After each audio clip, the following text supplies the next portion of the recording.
हिंदू और मुसलमान की राजनीति में क्या आपका फायदा है या नुकसान? इस तरीके की राजनीति क्या किसी तरीके का माइंड गेम है? और ये जो राजनीति है ये कैसे आप तक फैलाई जाती है? तो चलिए आज का वीडियो शुरू करते हैं, लेकिन उससे पहले ये भी याद रखिए कि वीडियो में जो शुरुआत में 3 प्रश्न कहे गए हैं, उसके अलावा भी क्या आपके मन में इससे जुड़े प्रश्न हैं? कमेंट करके जरूर बताइएगा। सबसे पहले समझते हैं इसके माइंड गेम को। ये कैसा माइंड गेम है? आपके मन में ये सारे विषय कहाँ से आते हैं? क्या टेलीविजन डिबेट की वजह से आते हैं? क्या व्हाट्सएप की वजह से आते हैं? क्या आपसी माहौल में जिस तरीके की चर्चा है उसकी वजह से आते हैं? सबसे पहले तो देखिए कि जब आप टेलीविजन खोलते हैं तो वहाँ महंगाई की, बेरोजगारी की, महिला अत्याचार की कितनी बात होती है, देश के विकास की कितनी बात होती है, और सीएए, एनआरसी, वक्फ बोर्ड, मंदिर, मस्जिद, इसकी कितनी बात होती है। क्या टेलीविजन चैनल्स का आज काम यही रह गया है? अगर वो चर्चा करेंगे, आप दूसरा चैनल स्विच करने की कोशिश करेंगे, अगर दूसरे पे भी वही मिल रहा हो, अगर आप तीसरा चैनल खोलने की कोशिश करें, अगर आपको वहां भी वही मिल रहा हो, तो आप समझिए कि ये एक प्रोपागैंडा है जो आपको मुख्य विषयों से दूर ले जाने के लिए फैलाया जा रहा है। चलिए, आपने टीवी देखना बंद कर दिया, फिर आपने व्हाट्सएप खोला, तो व्हाट्सएप पे कई ऐसे ग्रुप हैं जो इन मुद्दों को लेकर के नफरत फैलाते हैं। कई बार तो फैमिली के ग्रुप्स होते हैं, लोग इस पर डिवाइडेड हो जाते हैं।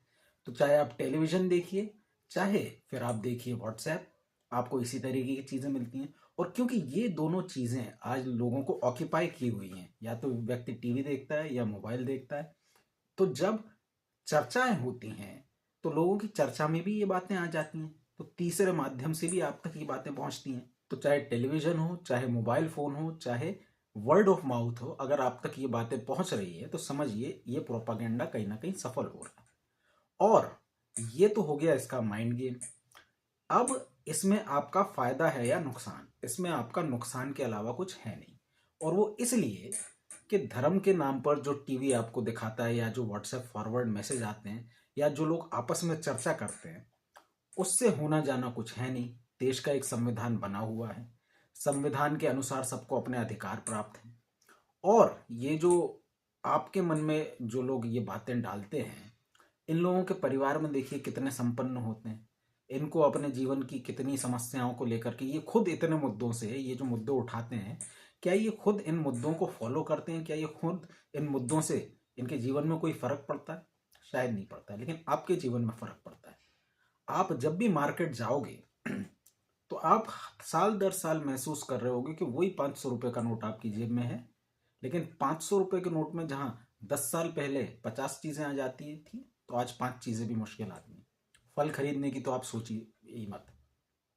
सब्जियां इतनी महंगी हो गई हैं, दालें इतनी महंगी हो गई हैं, खाने का तेल इतना महंगा हो गया है, एलपीजी इतना महंगा हो गया है। ये तो सबके लिए हुआ ना, जिस धर्म के भी लोग हैं सबके लिए ये महंगा हुआ।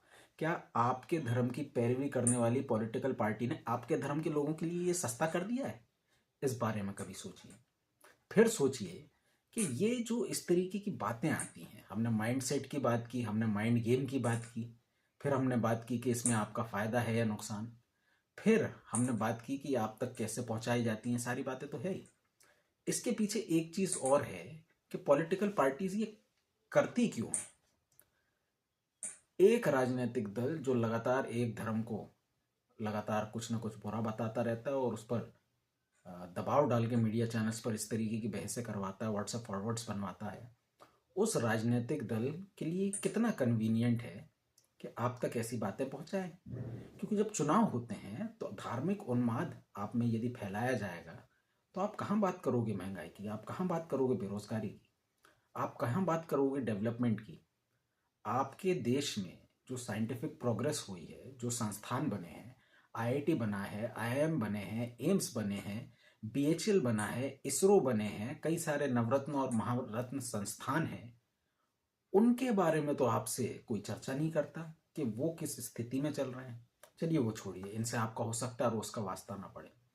जब आप पुलिस थाने जाते हैं, क्या आपकी बात सुनी जाती है? जब आप सरकारी अस्पताल जाते हैं तब क्या आपकी बात सुनी जाती है? आप नगर निगम जाते हैं तब आपकी बात सुनी जाती है?